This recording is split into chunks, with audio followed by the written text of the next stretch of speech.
not gonna make it tonight. What's up? This is Jeremiah Long. I'm the producer at the Dallas Weekly, and I'm joined today by two legends. One as a sports commentator, and one as a 12-year veteran of the NFL, plus Florida State great. I'm joined with Vincent Turner and Bobby Butler. How's it going, guys? Hey, how you doing this Cool. sir? I'm doing great. Well, here at the Dallas Weekly, every week we bring you amazing game coverage across all lines of sports. But here is our NFL football show. We're talking about the Dallas Cowboys and the Philadelphia Eagles. But before we get started, I wanted to remind everybody that there's still time between now and October 30th to both go early vote in the presidential election and also to vote in our Best of Black Dallas categories on our website. So go to our website and look in the caption, and you can go and vote for the Best of Black Dallas in all of our 50 categories. And whoever wins that, we're going to be announcing the winners right after the election, so the week of November 4th. I think we're going to be announcing it on November the 6th. So I'm going to let the guys take it from here. But remember, this is the Dallas Weekly, and we're so excited to be bringing you our sports coverage and to be bringing you our Best of Black Dallas for 2020. So, Vincent, I'm going to let you take it from there. Thank you, Jeremiah. Outstanding introduction. Welcome to 100 Yards of Football. This evening we have the Dallas Cowboys Weekly Report here on the Dallas Weekly, and they game with the Philadelphia Eagles on Sunday night.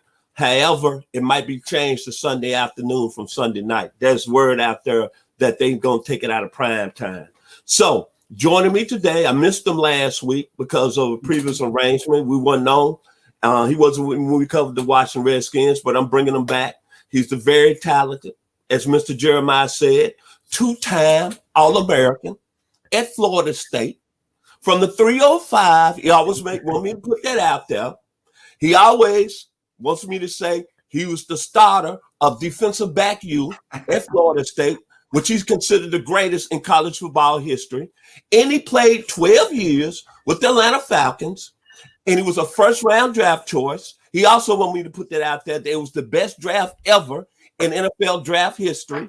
At 81 draft, 25th selection overall by the Atlanta Falcons, played 12 years, and he know all about the NFL. And I'm glad to have him back today because I'm going to ask him some serious questions. What's going on with the Dallas Cowboys and the Cowboy Nation?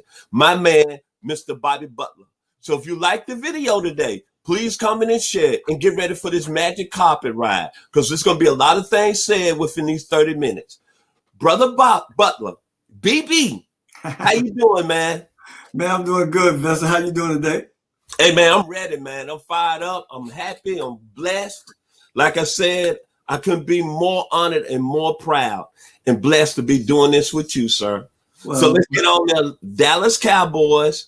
It's been 2 weeks since we've been here. And so this week, where do we start? And since you played in the league, you royalty, yeah, the Dallas Weekly audience out there in Cowboy Nation, what's going on and what is the future? Well, let's just say it like this. You know, of course, they lost to Washington 25-3. And, you know, Vincent, it's a repeat story. You know, offensive turnovers, bad defensive play, injuries. You know, we thought it couldn't get any worse, but it did. It seemed like, man, they're on a slide, a downward slide, right? Andy Dalton suffered a concussion in the third quarter. You know, he was sacked 3 times under constant pressure. He completed only 47.4% of his passes for 75 yards and an interception. His passer rating was 36.1%.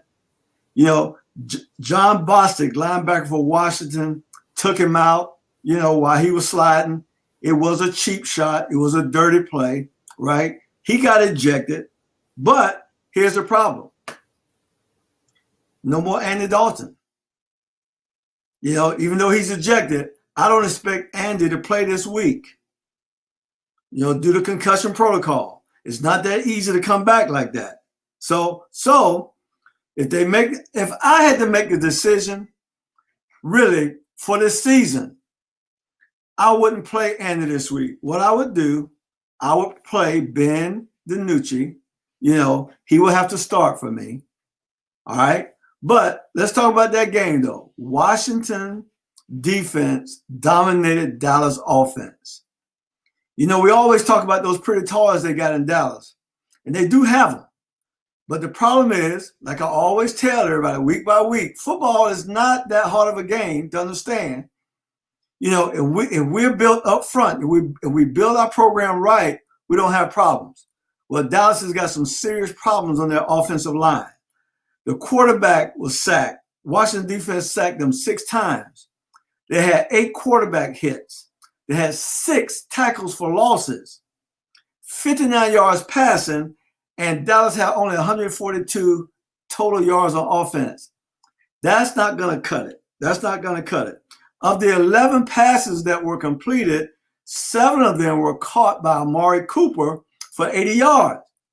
But that didn't mean anything because the overall picture was not productive from an offensive side. So forget that. We know what happened with that. The defense dominated their offense. They got some issues over there up front. On the other side of the ball, the Dallas Cowboys, the Dallas Cowboy defense was done in by the same old. You get that? Yes, sir. And what is the same old, Vincent? Not enough pressure up front, no heat in the kitchen, confusion in the secondary, still don't have a leader, poor tackling, and a lack of takeaways, no turnovers. Now, there was a guy, seasoned veteran, all-pro from Texas, always wanted to play for the Cowboys. They haven't signed him. And I'm going to tell you something. He might not want to play there no more. You waited too late. You could have locked him in. He probably don't want to play there no more. Well, because their defense was so bad, the result was Washington racking up 208 yards rushing, 397 yards of total offense. The Cowboys played behind from the very beginning, Vincent. You know, but at the end of the day, the whole division is playing weak. You know, the Eagles are in front right now. They 2-4-1. Where was that league when I was playing with the Falcons? Huh? Where was that division when I was playing? Good God Almighty. So the Eagles are out front 2-4-1. Washington is in second place in the division, 2-5. The Cowboys is third in the division because they lost to Washington this past Sunday. They 2-5. And then the Giants 1-6, and the Giants are still in the mix at 1-6. How do you figure that? So that was the old. So let's talk about this week. At the end of the day, in this division, it's going to really boil down, Vincent, to who really won it, because all of them are in the hunt. Who really wants it? You know, they might be 8-8. And somebody going to win the division over there, you know. It's going to be like that, all right? But here's the thing. This game, the Cowboys versus the Eagles, could have been pretty interesting if Andy Dalton was playing. But the Cowboys are down to his third-team quarterback after losing Dak Prescott a few weeks ago. They're down to their third-team quarterback, Ben DiNucci, rookie out of James Madison. But let's give him the benefit of the doubt, Vincent. Let's just say, and I hope, this is what I hope that Ben is fired up about the opportunity that lays before him. Because at the end of the day, he still got them pretty toys on the perimeter. He still got that beast of a running back behind him. Now, I hope he's ready. I hope he's not scared. I hope this is a moment for him to show up and show out. Now, but here's what's got to happen for him to be successful in this game. The offensive coordinator got to call a beautiful game. And here's what I say they got to do, Vincent. They got to play the dink and dunk game. They got to get the ball out of Ben's hands quick and let those playmakers make plays. All you got to do is throw hitches, throw slants. Don't let him get hit. Don't let him get sacked. Build up his confidence. They got to do that, all right? They can't play like Dak Prescott is still behind center. It's not going to work. But I think they got a chance from that standpoint. But however, we got to discuss the Dallas defense. How can I say it? They are hard. No, they're just not playing well because they're not coached well. These guys don't know what they're doing. They're confused. They are too talented to be playing the kind of defense they're playing right now. They have personnel. We know this. We've seen these guys perform. These are not scrubs, Vincent, but they're not coached well. So that being said, I believe in this game, Carson Wentz will get it done for the Eagles. I got the Eagles winning this game, Vincent, 28-7. Brother Butler, I'm going to start off with my opinions. And I'm going to take you back because, you know, me and you like old school music. That's right.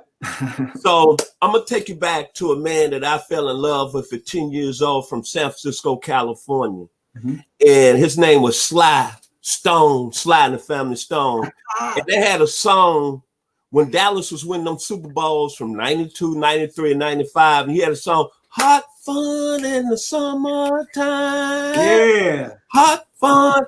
And I was thinking about that today. I was thinking about Michael Irvin. Yes. Troy Aikman, Emmitt Smith, your homeboy Nate Newton. Yep. Dexter Edwards, Robert Jones, Eric Williams, Charles Haley, Leon Lett, Tony Tolbert, Russell Maryland, Kenny Norton Jr. And they was having hot fun in the summertime. Now, Brother Butler, you was kind this evening with your criticism. And we don't mean to criticize nobody here because the Dallas Cowboys, as I said, I've been a fan ever since I was 6 years old. And I'm loyal to them and still loyal to them. But coming up this week against the Philadelphia Eagles, it's going to be a lot more uglier. Because I look at the Eagles' defensive line, Fletcher Cox, Malik Jackson, Brandon Graham, and the Redskins' D-line had 6 sacks and 8 quarterback hits, and Dallas only had 83 yards rushing with 4 starters out of the lineup. So to me, it's not going to get any better. They can have me and you under the center. But this is a critical question I want to ask you that really stuck out of my mind. All right. What I seen with the Cowboys yesterday, what I've seen over the last 2 weeks, no love, no trust, no chemistry. But you being a player, and you've been in these situations, so don't deny it. Oh, absolutely. Absolutely. When you see your quarterback, Andy Dalton, get laid out, and no teammate comes to his aid, what is happening here? And tell the Dallas Weekly, we on national social media. What is happening with this situation? Is it they don't like Andy Dalton? Is it that they don't think he can get the job done? Or have they checked out? Great question. And let me answer that question to you. It's all three. Some of them have checked out. Some of them don't like Andy Dalton. And some of them probably in their heart think that the season is over with. They got their bags already packed. We're not even halfway. So all that can be creeping in, right? Because the expectation for the Cowboys was extremely high. And I'm gonna be honest with you. We need the Cowboys to win. Absolutely. The NFL needs the Cowboys to win. They are America's team. For real, y'all. For real. You can hate them if you want to. They are America's team. And so we need them to show up. But right now, they are lost. From a defensive perspective, Vincent, they got some real problems. Now, we know on offense they got problems, but primarily due to injuries. And this is football. It's a violent sport. Those things do happen. But on that defense, I think a lot of them checked out. They don't believe in their coaching. And see, here's the thing. When you got proven veterans on that defense, guys who know the game and can play, and they don't trust the coach, you have real issues, bro. And so that's what's going on. Well, another major question I have then. They're sitting at 2-5 right now. Technically, they still in the race, playoff race. They still in the race. Okay, let's say, and I'm not going to say nothing about Jerry Jones. Let's say you the head coach. And you got this situation right here. And the reason I'm asking Brother Butler this is a lot of people don't know out there. His son played at a high level for the Cowboys a few years ago named Bryce Butler. Right. Check the film. He was pretty nice. So he has the authority this evening on Dallas Weekly to tell me my answer. So you the head coach. I mean, you the head owner, BB. Would you fire the coach right now? What would you do? Fire coaches? What plan would you go at a point of action right now, 7:19 Eastern Standard Time? All right, I'll make some serious changes, right? I wouldn't fire my head coach. I'll bring my head coach on and say, we got to do something about this defensive coach, right? We got these guys are used to playing 4-3s. They're used to putting their hand in the dirt and going. They don't want to be set up in a 2-point stance. They need to be let loose and get out of that 3-4 defense and let's play some football. Coach the talent that you have. And if you can't coach the talent that you have on defense, you got to go. Hey, listen, it's early. It's a new coaching staff. Let's cut bait. We're injured now. We got everything is down now. Let's cut bait where we can cut bait right now. And then, hey, listen, and we can't get nobody to play. Let's play our rookies. Let's give them some experience. It's time, bro. It's time to make some changes, right? And think about it, Vincent. They're not still out of it. They still in it. So that's what I would do if I was making decisions there. When you look at the Cowboys, me personally, we know they got toys, but I think they're going to struggle because they got a lot of injuries in the offensive line. That happens in the NFL. You know that, Bobby. The defense, I'm just trying to get over. Are they really that bad? Is the coaching? Because yesterday, Jalen Smith and Lyndon Van Der Esch had 24 total tackles between them. But playing against Philadelphia, I think it's a tall task because Philadelphia has a very tough defensive line. Carlton Wentz, you know how I feel about him. I like the guy. I think he's one of the top 5 quarterbacks in the game. He's really haven't had nothing. He really don't have nothing now. He's got young receivers over there. And Philadelphia under him seems to really grind it out and they make it with what he's got. Right. So that being said, I'm going to predict another Cowboy loss because I don't see anything changing. So to end it today, I'm going to go back to the young man from San Francisco, California, Sly Stone and Sly and the Family Stone. And he had a song that I loved, and it went like this. Do, do, do, do, do, do, do, do, do, do, do, do, do, do, do. Dance to the music. Dance to the music. Bobby, all we need is a defense to help us get out of this. Final words, Mr. Bobby Butler. Well, I'm in agreement with you, Vincent, with everything we said today. I'm praying for the Cowboy Nation. I think it's that serious. Well, listen, man, we don't need the Cowboys in this position.